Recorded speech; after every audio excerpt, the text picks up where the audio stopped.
Sorry, guys, we're running a few minutes behind. We sprung it on Jim, and myself for that matter, that we were going to play roofer today out in the warehouse.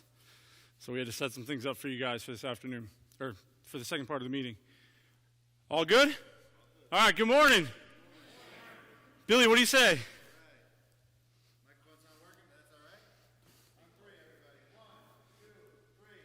A great day to be a great day. All right, so for O'Neill and Stephanie, that's how we start our meetings every day. So you got to look in the mirror when you wake up in the morning and say that, right? Klaus knows. He's got like a sonar. If you don't actually say it every day, he can feel it, right, Max? That's right. All right, so we got some good stuff planned for you guys today. We're going to go over some, you guys already see some third-party material in front of you that we're going to go over. Then we're going to have some fun. We're going to do a little bit of a product demo a little bit later. So we're not going to do the whole thing, right? That's boring. That's long. But we're going to get into pieces of it and talk about how to really dial it in, okay? So moving on, I want to welcome Stephanie Gilmore and O'Neill Ramirez to the team.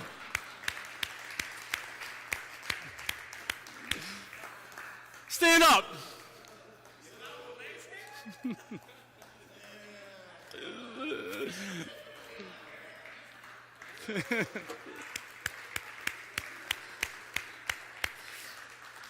All right.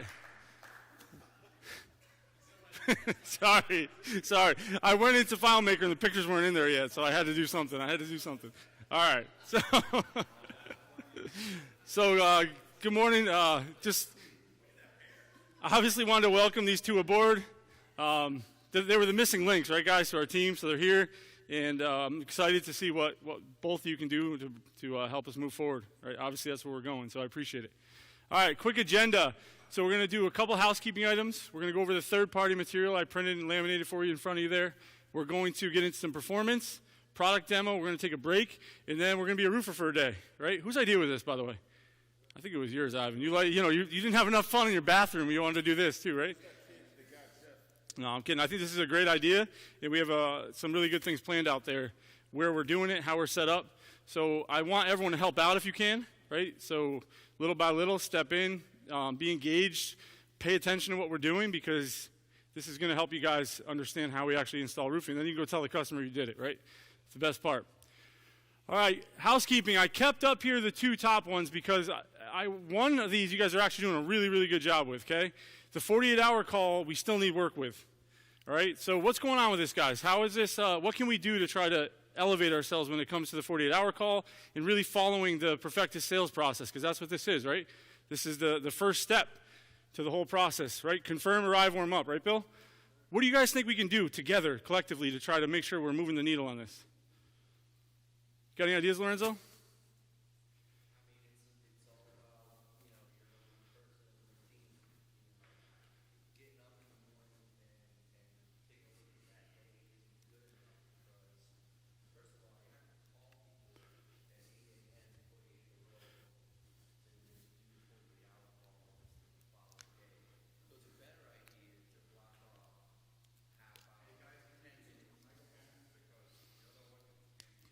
They weren't working, Klaus, but you want to try them?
Right, right. So guys, it's setting ourselves up, right, to win. And we talked about this a bunch of times. That's exactly how I think we should do it. Now, I'm not on the road with you guys every single day, so I don't know what it's like to a point, right? You guys see what it's like. That's why I want your feedback. Who agrees that this is super powerful, though, and if we use this to our advantage, it's going to help us, right? So I know some of you are like, well, I'm making them, I'm not logging it. And I don't know if I believe that, and here's why. To get the phone number, most of the time you're going into FileMaker, right? So you're already in there, so why not log it if you're in the FileMaker and you're making the call? So obviously I've been doing more stuff than just trying to manage you guys in the last 2 or 3 weeks. So one thing O'Neill's going to be tasked with right from the beginning is getting this fixed. So starting your day off here at the office, if we have to do it, we will. That's not what we want to do, right? That's not the purpose of this. But we've got to do it. It's part of our sales process. We actually have the COO of Contractor Nation who's in the building today. I just saw him walk in. These guys are engaged in our business now. I don't know if you guys know this or not, but Larry owns half of Klaus Larsen Roofing, right? So whether or not we want to follow the system and do the system is not up to us, especially now. It's even more evident now that we're going to have to get it after this thing and really make it happen because it's a great system too, right? We all know that. Who doesn't believe in this? Honestly, I do. I think it works really good, and this is something we all asked for years and years and years where we were in a past life, right? We wanted to be able to call our customers. This isn't fair. I can't call them and say hello before I get there. Now we have the opportunity, and some of us aren't doing it every time, right?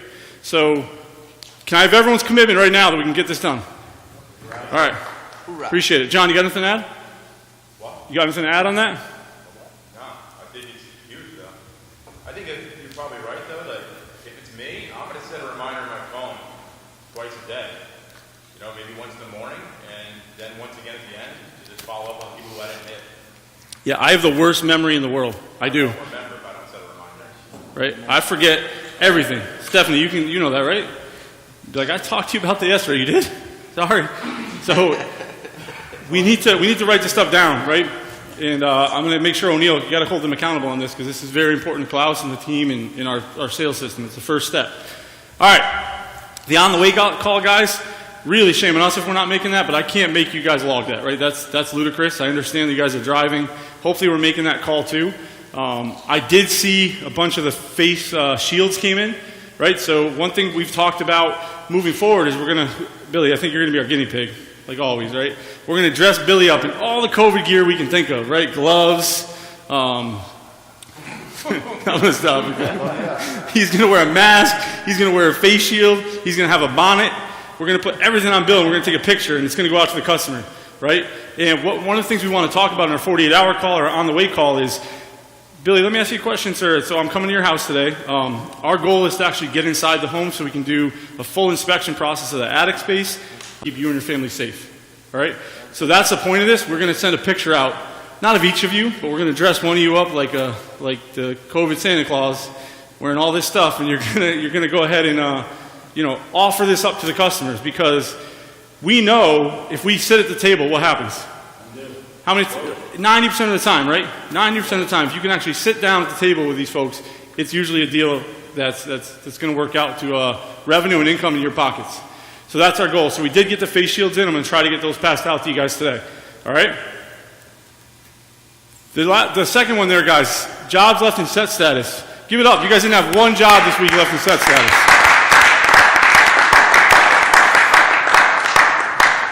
That's a huge improvement, right? That's a huge improvement. I think we had like 12 from the 2 weeks ago when I was in here. I didn't check on you guys last week with it. So I appreciate it. It shows you guys, you're engaged in your business, and that's what we got to do. All right, last housekeeping item. Skylights have been a thorn in everyone's rear end lately, okay? So I've heard from a couple. I don't want to get up on the real high ones. All right, so how are we doing it? Because we have to figure it out, right? So we're going inside, and we're taking a ladder up. If I can get up there on the inside to measure it, yep. All right, we have to do it. Okay, you cannot sell skylights if you cannot get to them to measure them.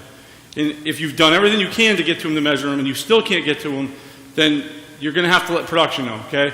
We can't guess at them anymore because, A, skylights are darn expensive, right? Even at our cost, you're talking $300-400 on a manually venting or a solar venting. You're talking about even a lot more money, right?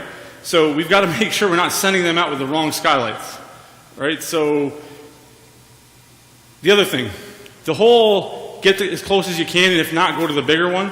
That only works with a flashing kit. All right? Flashing kits we can go ahead and do that with. Why? Why do you think? Why do you think, Max? With a flashing kit, why is it that we can go larger on a flashing kit but not on the skylight? They can trim it down, right? They can actually cut the flashing kit down. It's actually just step flashing on the sides, the head flashing and the base flashing on the skylight. They can cut that right down the middle, overlap it, and well, hopefully in a good world they're soldering it back together, right? But that's what we can do with the flashing kits, because some of these custom skylights out there, they're not going to make a flashing kit for them, okay? So it's up to them in the field to try to make it work. So flashing kits are fine, right? We haven't had a lot of issues with that. They're making them work. It's more the skylights themselves, okay? So we can't go, if you get a skylight that says it's 30 by 46, right? And you were measuring it at 34 by 52, we can't pick that skylight, right?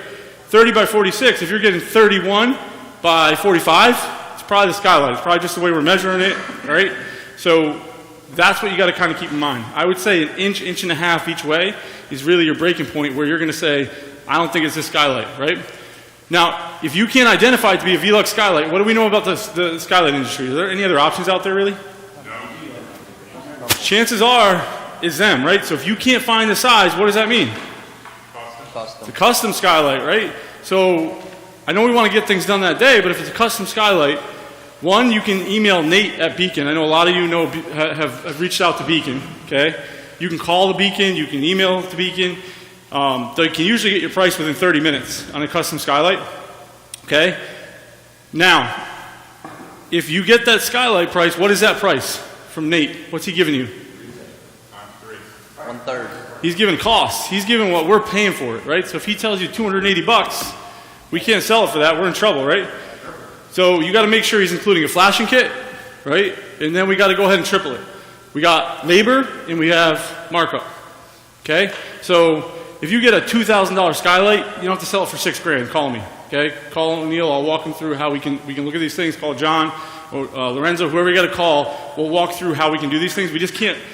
We're not at the end of the day, we're not in the skylight business. I said this to Klaus the other day. We're not in the plywood business. We're not in the skylight business. We're in the roofing business.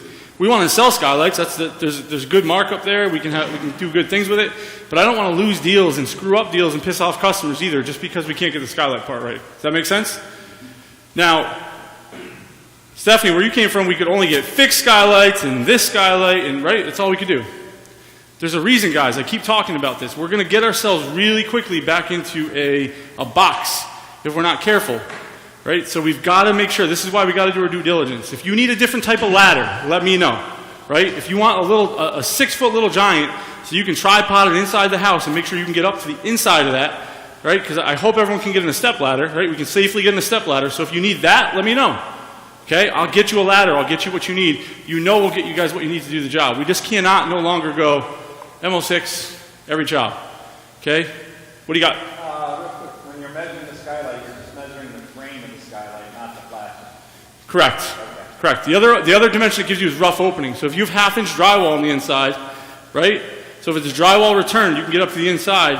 Half-inch drywall on each side. What are we deducting for a rough opening? 1 inch, right? That should give you a rough opening size each way. So if you can get to the inside of it. Now, if there's wood trim cased on the inside of it, what's wood trim usually? 3/4. Okay, so 1.5 inches. What you're going to deduct, and that should be a rough opening each way. So the pamphlet that we have is the exterior of measurements of the actual skylight. The skylight itself, not the flashing kit. Right, I know that. But if you have the Velux catalog, which we should all have in our trucks, it actually has the rough opening measurements as well, so you can measure inside and get as close to it as That's possible. right. So I do believe doesn't. I believe this has it too, Lorenzo. But yeah, good call out. If it doesn't, that's a great call out. Everyone's got the Velux catalog, right? Guys, the other thing is know your catalog because we don't have every skylight in our system. So if you want to offer, we can offer anything. Mike said that, right? We just got to make sure we call over to Beacon and get the correct pricing for it. You're right, Lorenzo, nothing, okay? So it does have the rough opening dimensions if you look in. So that would be your inside measurement minus your drywall, minus your trim work. Make sense? All right. You really would add What's that? Really adding the drywall. No, because the skylight's on the outside. That's coming up and taking that space. So you're gonna deduct it. All right, everybody good on skylights?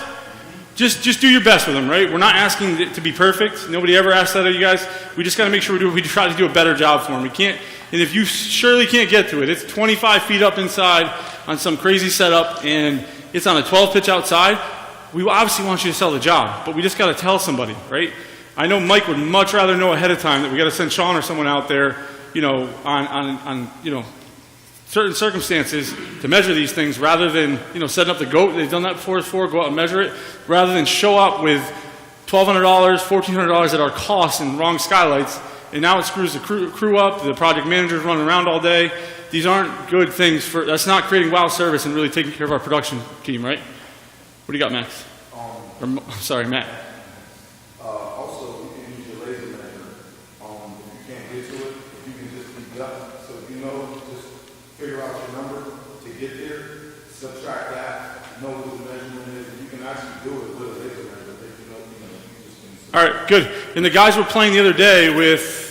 So on like an iPhone or even on your iPad, there's a measure app, and you can actually scan the room, and you can actually look at the skylight, and you can tap each corner, and it'll actually tell you the actual measurements of the skylight without even having to get up in the air. But I think getting up and physically touching is probably number one. But if you can't, that's a good second option. Other thing you can do is you can screenshot it after you take the measurements, and you can actually show production what your actual measurements were. And that way, you know, maybe they can make a better determination of what skylight would be right. I think we should add a skylight sketch to every job. If you have a skylight on a job, create its own sketch for skylight. And also, it's worth noting the difference between a curb mount and a flush mount on some of these jobs as well. Curb mount and deck mount, yep. So, yeah, that's what I meant. So, at all possible, we want to try to do the deck mount. But if you can't find the right size, or if you're just a little bit too big on one of these skylights, we can find a way to deck mount it. Curb mount it to fit. But I think. So as long as it's not if it's a custom skylight, guys, we should really be going with a deck mount custom skylight, because that's much easier to install. It's easier, right? It's less trim. If you do a curb mount skylight, it's mounting to a curb that we're making in the field, right? So when you look up on the inside, what don't we do with skylights? Interior. We're not going to do a bunch of interior work, right? So if you look up on the inside and you see a 2x6, because that's what the flashing kits come set up for, you can actually break them off and go with a 2x4. Who's got their hammer there? Is that you, Tony? Yeah. Get you go, buddy. He's ready to go. Love it, love it. So they're set up for 2x6. So you look up on the inside and you see a 2x6. I'm going to call it an extension jam, right? So around the window they got that extension jam. That's what you're going to see in the inside in a curb mount. So if they don't already have a curb mount, and we're going to add a curb mount, now there's some pretty substantial drywall work, or, you know, that's 5.5 inches. That's tough to cover with trim work, right? That's going to look kind of funny. So we got to be careful what we're doing there. Curb mounts, again, are mounted to a curb.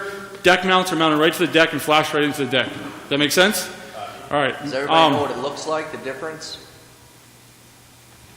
If you're up on a roof, do you know how to tell the difference between a deck mount and a curb mount? Guys, if you don't, speak up, because we have to know this stuff, right? Raised up at the top, isn't it? Yeah, you got another 1.5 inches, 2 inches from where the base of the skylight is to the roof deck. So there's extra flashing involved. The actual flashing kit is different. Yep. We should find a way to show that in photos. What's the skylight out here, the solar skylight? What is that one on the super roof setup? That's a deck mounted skylight, absolutely. The other way you can tell with the new ones, guys, there's like a gasket around them that the flashing slides up into. You're not going to see that on a curb mount, because on a curb mount, the entire skylight like sits over that outer edge of the curb, right? So you don't need it. They actually flash the curb in, and all they do is drop the skylight on top and screw it in. That's it, because water flows down, right? So we're good. All right, what do you got? One other question. Speak up, because I know Klaus wants us talking into the mics if we can, guys. There we go. She's on now. We're good. So sun tunnels, do those have, so I run into a couple of those acrylic domes. Is Yep. that a requirement on sun tunnels, or can we do skylights over top of those? So we should be able to do two things there. If the dome looks like it's beat up, you might want to sell them a new sun tunnel, right? They're not at the end of the day, if they've been up there for 10, 12 years and it's really beat up, the right thing to do is sell them a new one. If it's not, we can reuse the dome. That's not a big deal. The way it's flashed in, we can reuse it, okay? Yeah. So that's fine. So as long as they're not really beat up. If they're beat up, let's get a new one. I don't know that we can order just a dome. We may be able to for Velux. I imagine we can. They come in 3 sizes, right? What are they, John? We just saw it. 10 inch, 14, and 22. Yep. Okay, we just sold 2 of them, right, Max, on Friday. So these things are 3 different sizes. I imagine we can get the dome for them. They're literally like inside, they're like a chute, right? They're like like ductwork. It's really how they go together. They're like a reflective ductwork that goes in and attaches from the ceiling up. On the inside, they're going to have a diffuser. You're not going to be able to sit there and look out up the skylight like you can with a skylight, right? All you're going to see is light. That's the goal of this. It's going to have a diffuser because they're really bright, actually. They do a pretty good job bringing light in. Any other questions? What do you got, John? So, just curious, you sell a skylight, it's the wrong size, production, the installers go out to do it, now what? Besides, we messed their day up. Not a whole lot, to be honest, right? If we're malicious, not malicious, nobody's malicious, but if we're over and over again making the same mistakes, like we had a clear conversation today, if we get a skylight that's 4 inches wrong in this direction and 5 inches in this direction, and there's no notes in the job to production that, hey, I couldn't field measure this, right? Even in New York, we're gonna have a project manager. We can spin Bobby off to go measure things if we have to. We'll figure that out, right? So we really just gotta let somebody know. That's the biggest thing. If you're not 100% confident in it, let someone know, hey, you know what? I couldn't measure it. Right? Now, I don't want, again, safety's our biggest concern, but if you can safely get to it, I don't want to hear, hey man, you got to send production out to measure it every time either. Because it is our job to spec these jobs appropriately and correctly for the production team so they're set up to win too. All right? So if the question is, do we hit your commission for it? No, I don't think that's a big deal here. We just got to make sure we do it the right way. So if we continue to have the issue, and the bigger thing, guys, if it's a custom skylight, now what? Well, you know what? Question, like, how are they going to handle that? How are they going to handle it? Okay, so what they're going to do is they're going to install the wrong size skylight. Okay, and they're going to shingle all the way around it. They're going to flash it and make it watertight. Now what? Wait for the one to come in. Now we got to go back in 2 weeks. Customer's upset. Tear it apart. Tear those new shingles up. Reflash everything in, and install new shingles with a new skylight around it. Right. So, from a cost standpoint, it's huge for the company. Now we've also wasted these skylights because now they've been installed, right? We can't return them. So PMs are supposed to have the installers check the measurements, make sure the box is correct before they open them. But if someone's up there and they just start ripping shingles off and they take the skylight out, now all of a sudden it's hard to reuse that old skylight again, right? After we've torn it off and who knows if they're careful with it. So most of the time we have to use the ones that don't fit properly. And by don't fit properly, we can find ways to flash them in so they're watertight. But if you look up, maybe, you're going to see the frame, or it's going to be the wrong, it's just the wrong size. It just doesn't work properly. All right? All right. So clearly we could probably spend a whole couple hours on skylights. So maybe we'll set something up within a couple weeks here. I know Sean was talking about building a setup out in the warehouse. So maybe we can get that done for you guys so we can have a really good training on it and you guys can really have a good idea. So until then, do your very best. If you have questions, call us. And most importantly, if you're not sure, put it in the notes, okay? Put it in the notes. Sold M06, really wasn't sure if it was or not, here's why, right?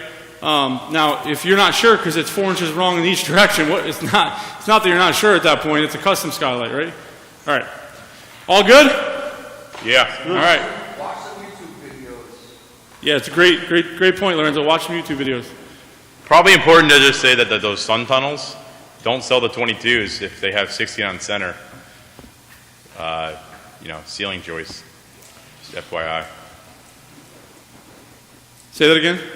If you're going to sell a 22-inch sun tunnel, make sure that you have room, because if there's 16-inch on center, ceiling joists, Correct. It's not going to work. They're going to need some framing in order for that to work, right?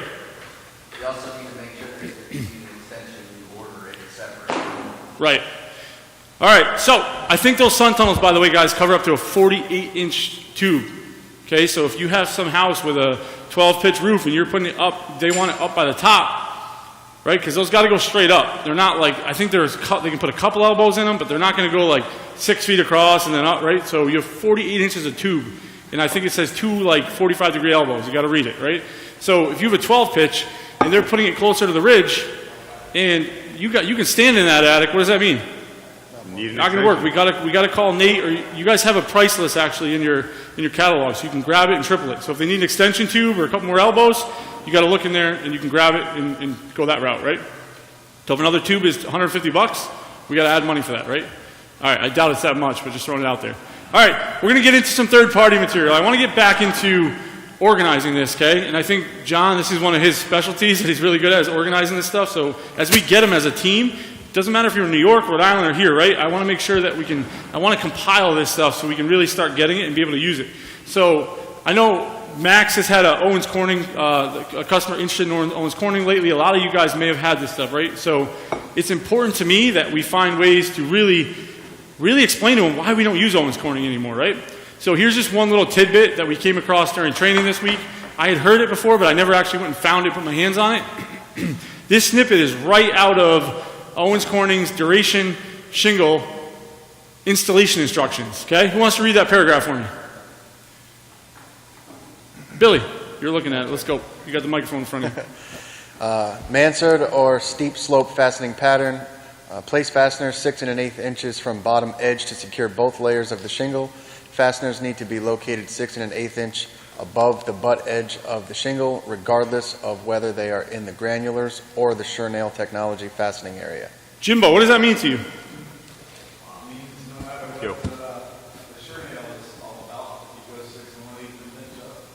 Yeah, now I think 80% of us have had Owens Corning training, right?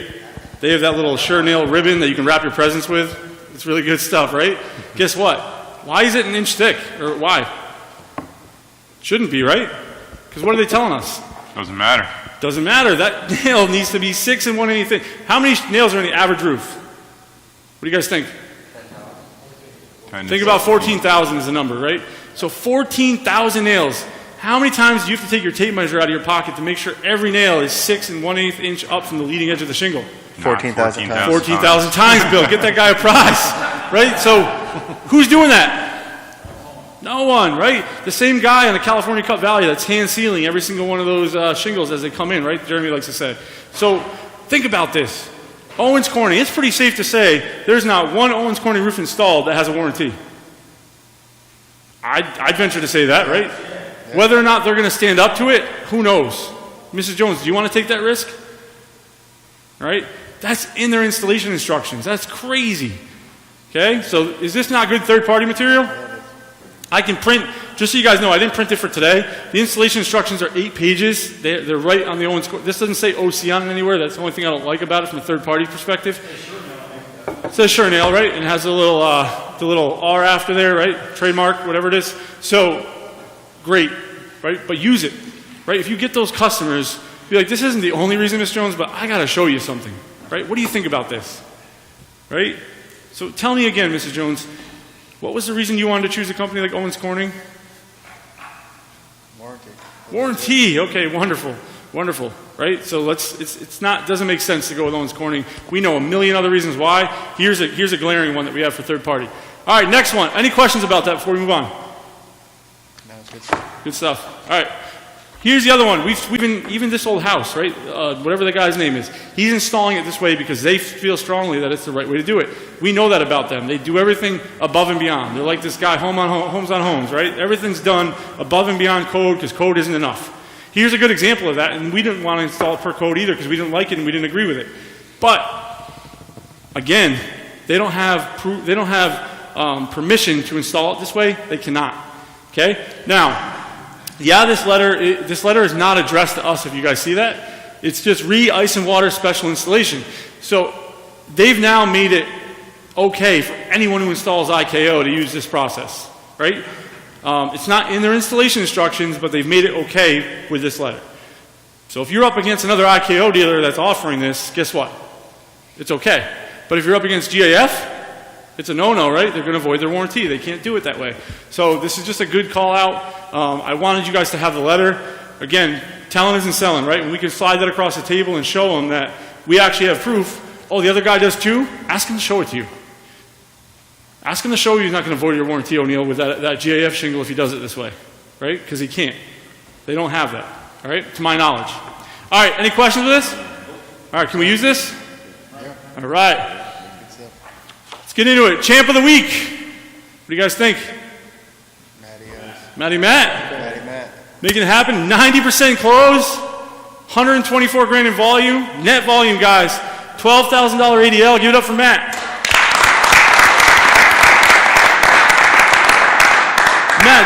Matt, do you mind sharing the story with me quick that you shared with me this morning about one of the good chunk of this 124 grand? So, it was a gutter lead that I went on, and I showed up. It was a big house. This house is unbelievable. Probably one of the best houses I've ever seen. They got a lake in the backyard.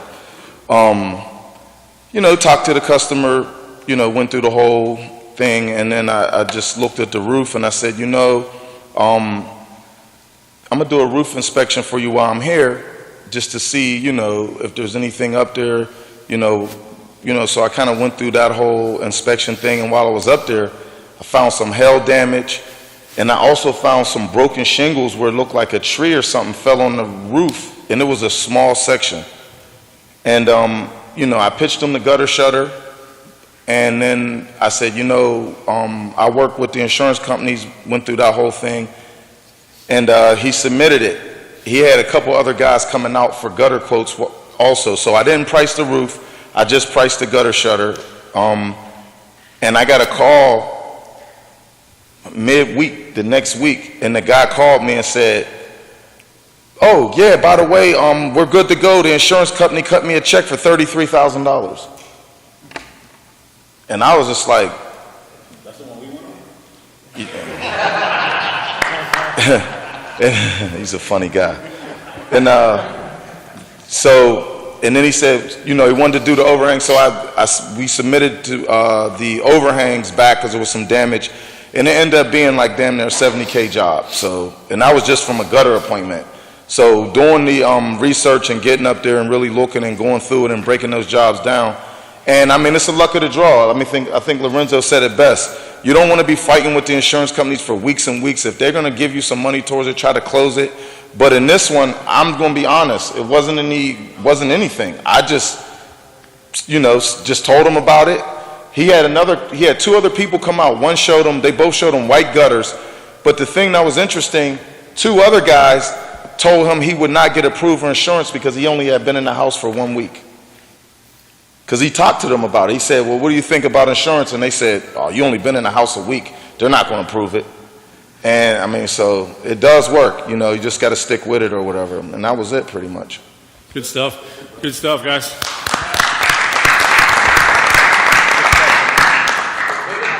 So $10,000, right, Matt made on this deal. Just from 15% commission, guys. We know how these work. Max, you had one of these too, right? Guys, the one that Max and I worked, how long did it take? 2 months. And not because we didn't do our part. USAA dropped the ball on it. And they dropped the ball so bad by the end of it, they did not even hold out the depreciation check. They cut the lady a check for $53, because it's minus the deductible. $53, she had a $6,000 deductible. They sent the whole check. They stroked the check for $53 grand and sent it to her. Right? So follow these things. There's real money out there. Real money out there that we can collect. Just working these things, okay? Matt, I think you put this best a few months ago. When you first started, you had a bunch of big deals that were in the coffer, right? I'm going to get them, I'm going to get them, I'm going to get them. And you said, you know what, Pete, I'm going to forget about them because when it comes, it comes. Yeah. This is kind of like what you got to do with the insurance stuff, right? Max, if you just sat back and waited for that would have, you would have had a bad couple months in between, right? But you made it happen in between too, and that's the biggest part. Dig in, keep doing what you're doing. When that money comes, forget about it. That's 10 grand in the bank. That's great. Right, that's gonna make anyone's paycheck. Pete, there was one more thing too. Yep. The way that I got them really to open up to really push the gamut was because I got them approved for $50,000 through the financing. So when they got the money, so now we're working with a big budget because between the 30-something thousand they got and the 50,000, so always planting that seed with the financing to just get in there and get it done. Also because that's what I had submitted to them at first. Right. That financing, so that played a role in making that number so big because they're like, well, let's do everything because they're getting $30,000 from the insurance company. So just keep that in the back of your mind also. Good stuff. Good stuff. All right, guys. So all good. Moving on. Man, look at that week. $468,000 in net business in a week.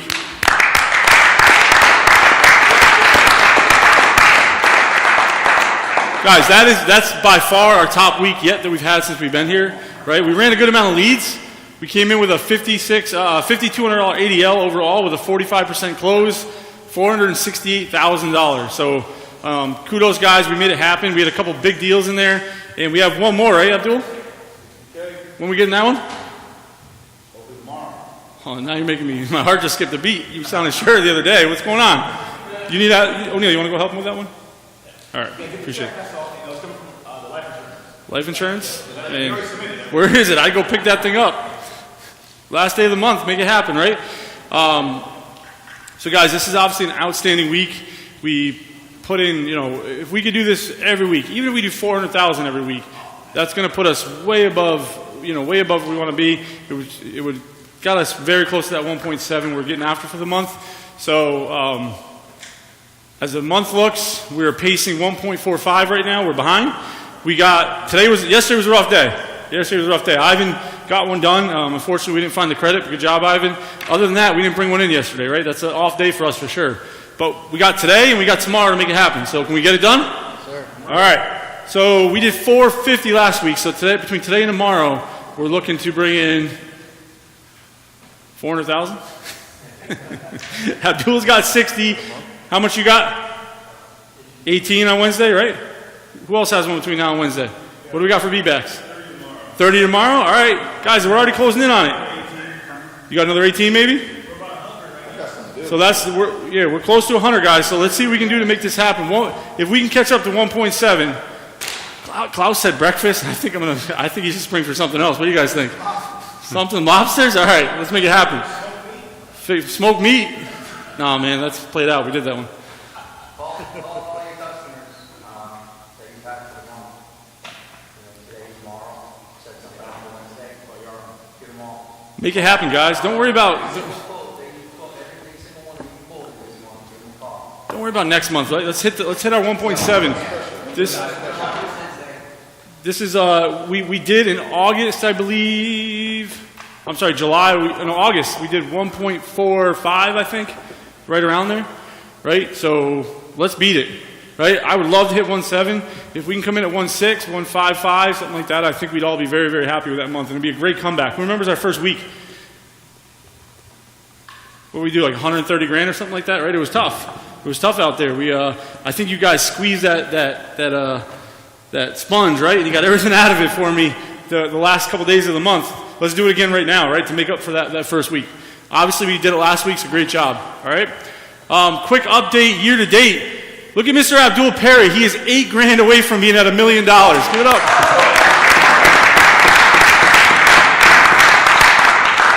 So, April, May, June, July, August, September now. 6 months, right? No, we started end of April. May, 5 months, guys. 5 months, $1 million, right?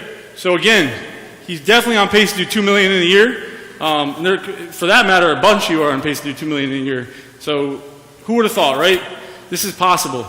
And guys, there's still opportunity. I think that's one of the biggest things. If we can all open ourselves up to understand that we learn every day and we can all get better. I got to be honest, that New York team in the back is gunning for you guys. That back row back there, they're linebackers, and they're gonna run right through us if we don't watch out. We're just going to drop our shoulder and take you guys out. I'm going to tell you what John said. John, I'm going to share it, man. They might not like you, but John's first meeting here, he goes, you know what? As good as you guys are doing, there's opportunity. So I don't know, that sounds like a jab to me, but he said it. So I think we have opportunity too. I think we all do, right? So we got to remember that. If we can get out there every day and learn and go through some things that are going to make us better, this is what's possible. Bigger than that, we started off, we had less than like 1.3 in the, sold for the year when we started. Okay, we are literally $135,000 away from being at $7 million for the year. Okay, we didn't do that at Sears in the last couple of years at all. We didn't come anywhere near that, right? So in 5 months, right? And you get no HVAC, no kitchens, roofing, yeah, a couple attics, a couple, some siding jobs, $7 million already. Okay, so we're still pacing, I didn't redo the math, we're still pacing over $10 million. If we keep this up, I think we're more like 11.5, right? So again, we missed the first 5 months of the year, 4 months of the year completely, and we can come back and have an $11 million win for the year. That's going to be a success story for everybody, right? So more importantly, guys, what does that set us up for next year? You guys are here, you're ready to go. I think $16 million is totally doable out of this office next year, right? You know, and that's what John's got to understand. He's still playing in the sandbox, you know?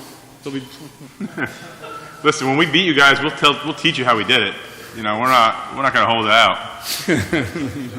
O'Neal, you going to take that? No. No, you just do it? All right, guys, I love it. I love it. And obviously, Lorenzo's not going to let us go either, right? We're going to get Lorenzo up and running in Rhode Island fully. You got, what do you got? You got sales rep starting, when's he starting? He put his 2 weeks in, so. 2 weeks. Week and a half? All right, good. Guys, this guy, he already said he saw Abdul's name and he's going to smoke him because he worked at Power Home Remodeling and he said you have no chance. That's what he said. Just saying. What's that? So the year-to-date is larger than that, right? Because the old reps aren't on that. No, it is. If you added up 4.9 and 573,000, so we're at 5.5 million. So again, yeah, with that other 1.3, 1.4, that puts us to 7 million. That's what they had in the backlog from the first, or that's what they sold for the first like 4 months. So that includes everybody. All right? Even Lawrence, all those guys. All right? All right. Any further questions on performance, guys? Obviously, we're in a really great spot. 2 days left. Let's make it happen. Everybody going to do it? Yeah. Let's go. All right. Product demo time. I'd like to bring up John.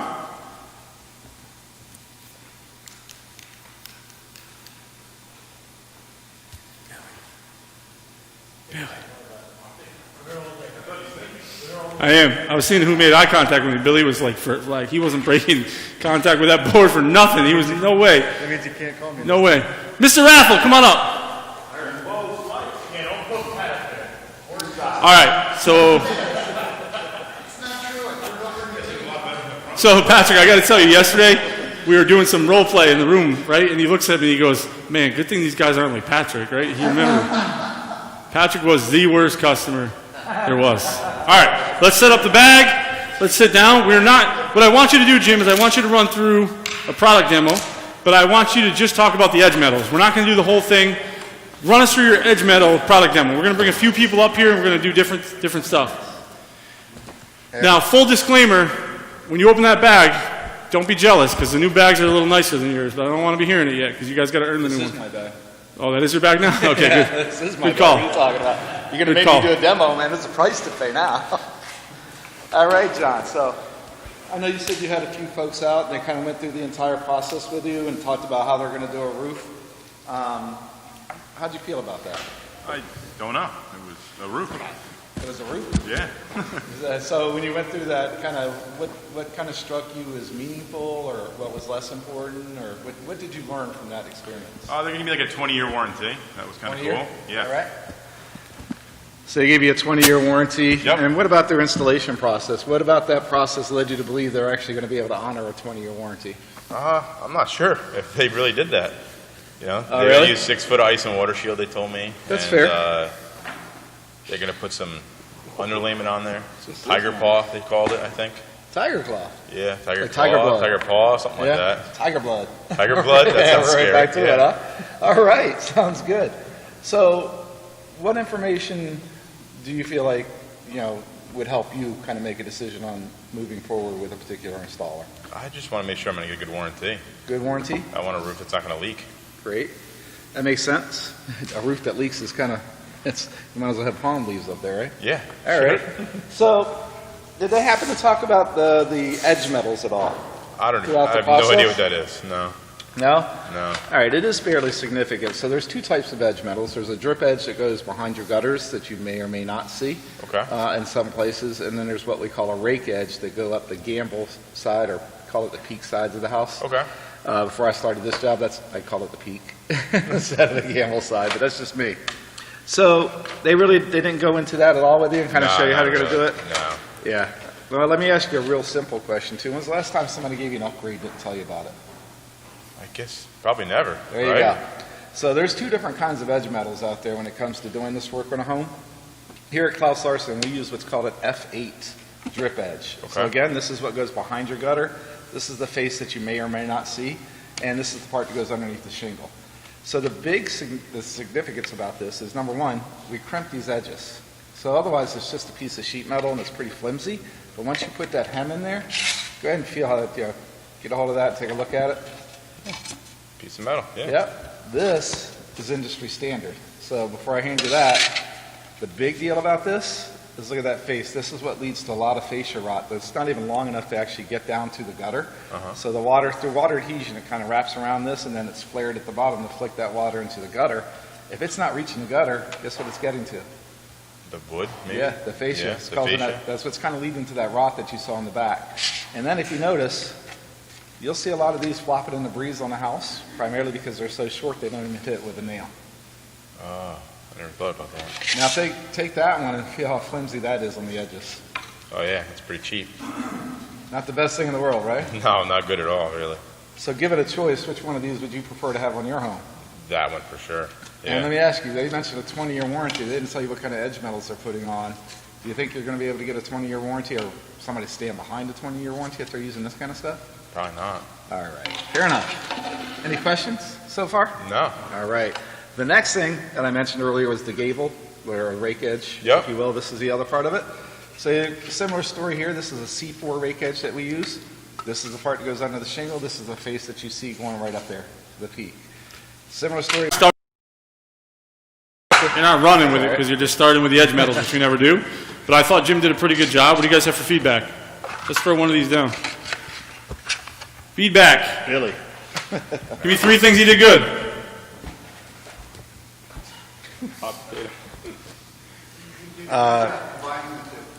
You don't have the mic.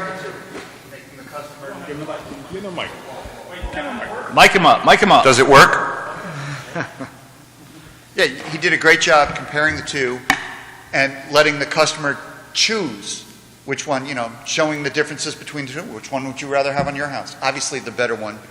And he did that consistently with both pieces of edge metal. Okay. Thanks, Patrick. What else did he do good? I like when he said, when was the last time someone gave you an upgrade and didn't tell you about it?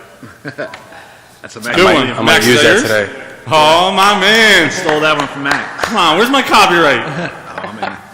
Good Shamelessly stuff. steal. Steal it. Shamelessly steal good ideas. John Irwin in the back. Watch that coffee cup. So one thing he did is he got some tie downs and commitments, which is always powerful. Good. Anything you think you could have done differently? The other thing is he was real smooth. He seemed confident, so that's important too. You weren't fumbling around. Good stuff. All right. The one thing that I was waiting for though was the styrations. Because of the F8 having those styrations, it actually lays a little flatter than your traditional drip edge. So that's just something that you could also bring up because they're there for a reason. You know what I mean? But I thought you did an excellent job. So what do you got, O'Neill? I was going to say after you showed him the drip edge and you were going to the rake, I probably would have gave him both first, just so he can see which one's which and, say, hey, look, after what I told you from the drip edge, what would you prefer on your rake? Like, oh, you know what? You said bigger is better, right? This one, so I'm guessing this is yours, right? Make them get involved a little bit more, like which one do you think is ours, things like that. See, feel, touch. Yep. Show, tell, ask questions, right? So show it to him, explain it, ask questions, get your The last thing is normally Do that. I actually bring out the smaller ones and I show them and explain what the rake is first. And then I think we did it with, remember I let them look at it. And then I said, you remember Crocodile Dundee? After I explained it, I said, this is not a knife. This is a knife. And I whipped out the F8, but. definitely showing it. No, the lady said, holy shit. That was her exact words when you did that. Was that verbatim? That was in the ring. Well, I guess that's the reaction we like to get, right? Give it up. It's a good reaction. We'll take it. All right. Thank you, Jim. Appreciate it. You want to chat about it now, or you want to wait till the end? We can. I mean, if I would say anything, I would just guys, listen up for a minute. I would just add that I don't think there's anything wrong with asking the customer too, once they've committed to wanting a product. Like I said, no, I want the heavy duty stuff. Like just maybe why, or even say, hey, is there? You'd be willing to pay a little bit more for that, then, right? Right? Just because. This to me was what John brought up, right? So tying it back to the money and really making sure, you know, we've seen a lot of product demos.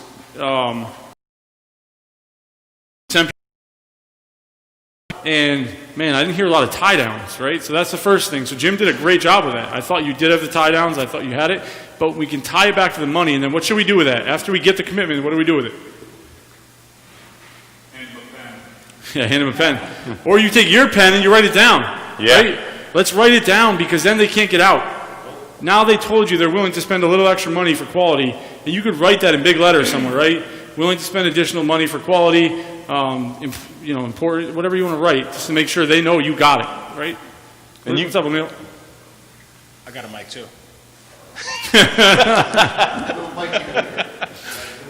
I was going to say, like you said, if you're going to write it down, some people don't have a great memory.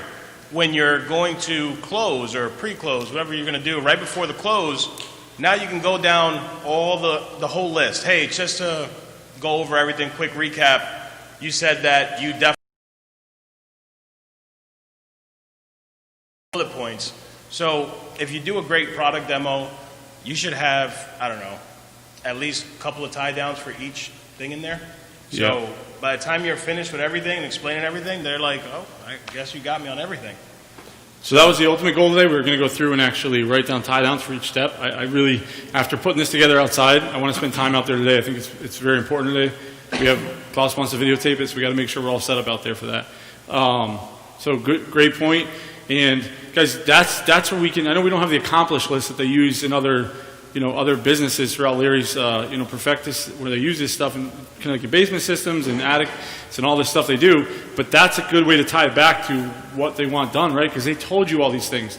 So when you're about to go price everything out, now you have something to go through, right? What do we go through if we don't write it down? All right, good. So I have a pretty good idea of what you're looking for. I'm going to go out and I'm going to price it, right? Because what's a pretty good idea? That could be anything, and then they're going to be able to get out.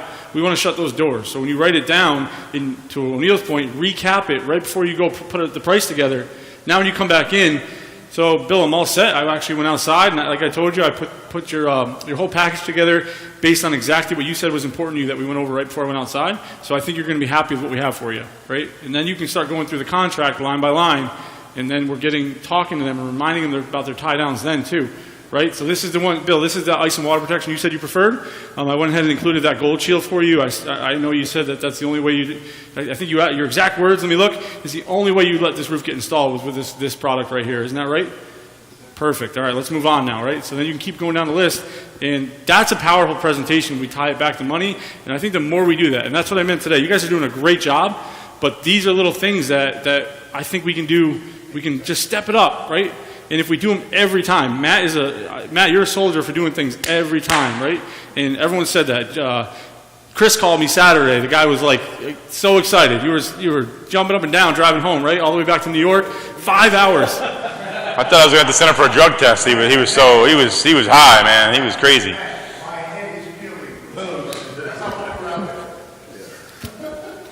It's all good, right? Guys, who thinks Matt put on a show for Chris, or this is what he does every time? We know this about him, right? Of course. Every time. This is how he has success day in and day out, right? Matt's steady Eddie. He's always doing good, and in most months he's right there because he does it every appointment. If he gets resistance from the customer, he doesn't see it, right? He continues to do his process because he's in control, and that's what we got to do. So I love it. I think you guys are doing outstanding. Let's take a break, and then it is 9:14 right now. Let's be out in the warehouse at 9:35. All good? Yep. Yeah. So does that mean we're at the coffee station at 9:35? 9:34. Good job, Bill. All right, thanks, guys.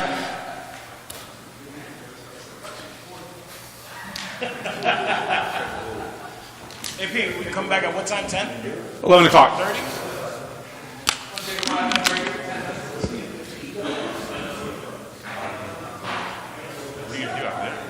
I have a whole setup to install, yeah. Probably beneficial for you to watch the install too. Okay. All right. Thinking back, you probably could have skipped the first episode. You probably could have gone and sat with him for the meeting, but it's all right.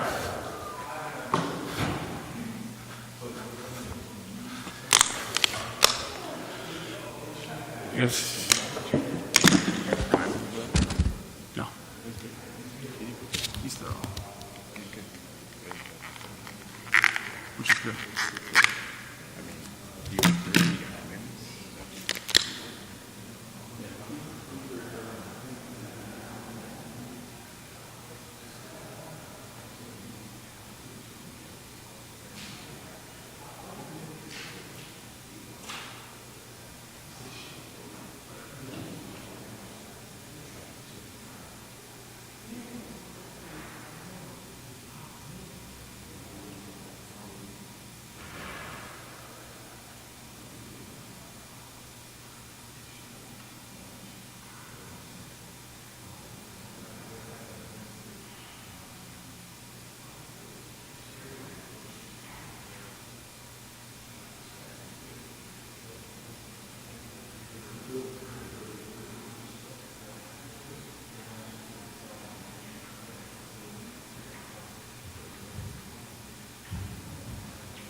Nothing.